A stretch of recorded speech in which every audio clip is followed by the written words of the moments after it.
जो हत्या वो 3 लोगों ने की है गोली चलाकर, उस पॉलिटिकल फेलियर है, लॉ एंड ऑर्डर का फेलियर है और ये मुझे जान को खतरा है बोलने के बावजूद भी 15 दिन पहले धमकी दिए जाने के बाद, ऐसा नहीं है कि कोई अचानक आया और उसने शूट करके चले गया, धमकी दी गई और धमकी का सीरियसनेस देखते हुए वाई क्लास की सिक्योरिटी दी गई है। तो कहीं ना कहीं सरकार का फेलियर है, पुलिस का फेलियर है, प्रशासन का फेलियर है, इंटेलिजेंस का फेलियर है। और अब जो जाना था वो चले गया है। अब यहां पर मगरमच्छ के आंसू रोएंगे कि नहीं हम बहुत कड़ी कार्रवाई करेंगे, सख्त कार्रवाई करेंगे। जो हत्या वो 3 लोगों ने की है गोली चलाकर, उस हत्या के अंदर कहीं ना कहीं मुंबई पुलिस और सरकार के ऊपर भी छींटे पड़ते हैं कि उस हत्या के अंदर इनका भी हाथ है। अफसोस के साथ ये बात कहना पड़ता है कि मुंबई की पुलिस जो अपने प्रोफेशनलिज्म के लिए पूरे भारत में मशहूर है, वहाँ पर इस तरह की हत्याएं हो रही हैं। तो इससे एक बात मालूम होती है कि वहाँ की शिंदे और फडणवीस की सरकार के पास कोई पॉलिटिकल विल नहीं है। वो पुलिस को बंद करके रखे हैं, उनको काम करना नहीं दे रहे। और तीसरा ये है कि उनको सिर्फ इलेक्शन की फिक्र है। महाराष्ट्र और मुंबई में जो आम जनता है उनकी सेफ्टी का उनको ना कोई पासो लिहाज है, ना उसका कोई प्रोग्राम है उनके पास।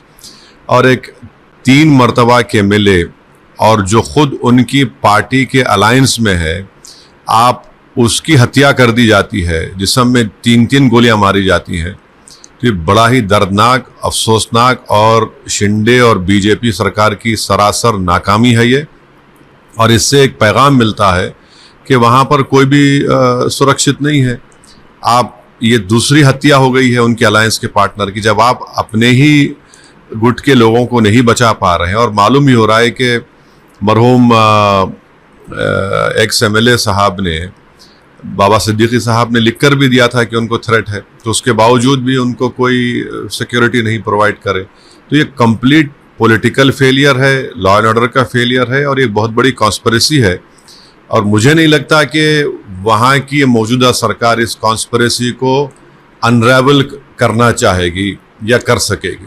सर, चुनाव होने हैं सूबे में, क्या उसके ताल्लुक से आपको कुछ दिख रहा है कि नहीं? इसको एक आदमी की तो जान चले गई, एक उनकी दोनों औलादें, उनका बाप, उनका बेटा और उनकी बेटी अपने वालिद से महरूम हो चुके हैं, वो यतीम हो गए हैं। तो आप चुनाव से ज़्यादा यह है कि वहाँ की सरकार ने पुलिस को कमज़ोर करके रख दिया, ख़ास तौर से मुंबई की पुलिस को, जो उनका प्रोफेशनलिज्म एक मशहूर था। वहाँ का इंटेलिजेंस का नेटवर्क लगता है कि बिल्कुल ख़त्म होकर रह गया।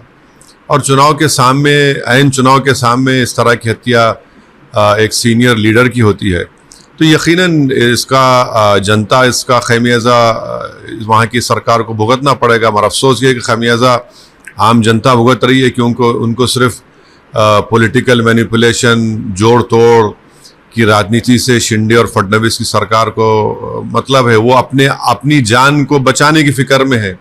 उनको इस बात की फिक्र नहीं है कि वहाँ की जनता, वहाँ के लोग कितना अपने आप को अनसेफ महसूस करते हैं।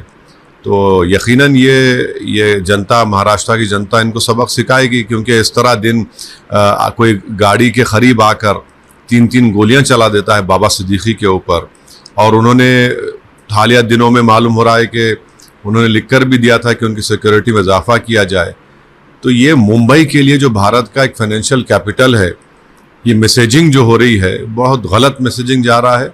और इसकी पूरी जिम्मेदारी मेरी नज़र में वहाँ की सरकार पर आयद होती है। और यकीनन ये आने वाले चुनाव में लॉ एंड ऑर्डर का मसला और इनका सेलेक्टिव क़ानून का इस्तेमाल या फिर आंखें बंद कर लेना उन लोगों के ख़िलाफ़ जो क़ानून अपने हाथ में लेते हैं, जो गाली देते हैं, जो हिंसा की बात करते हैं, जो धर्म संसद करके गा लेते हैं, कोई सरकार कोई काम ही नहीं कर रही, सिर्फ अपनी चमड़ी बचाने के लिए काम कर रहे हैं। तो यही हालात पैदा होने वाले हैं महाराष्ट्र में और इसका खमियाजा भुगतना पड़ेगा विधानसभा के चुनाव।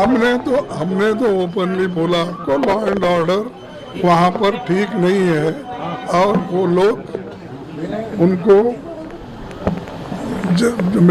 मुझे जान को खतरा है बोलने के बावजूद भी अगर पुलिस उसका रक्षण नहीं करता है तो ये बहुत बड़ा एक लैप्स है एडमिनिस्ट्रेशन की तरफ से।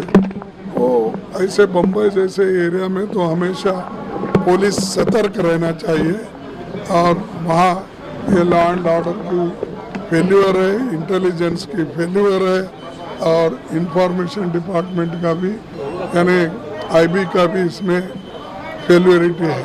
सो इसीलिए हम ये चाहते हैं कि ऐसी जो घटनाएं हो रही वो भी दिन दहाड़े और सरकार अगर उसकी ख्याल नहीं करती है तो मैं समझता हूँ वो उसको एक वो निगलेक्ट कर रहे हैं ऐसा महसूस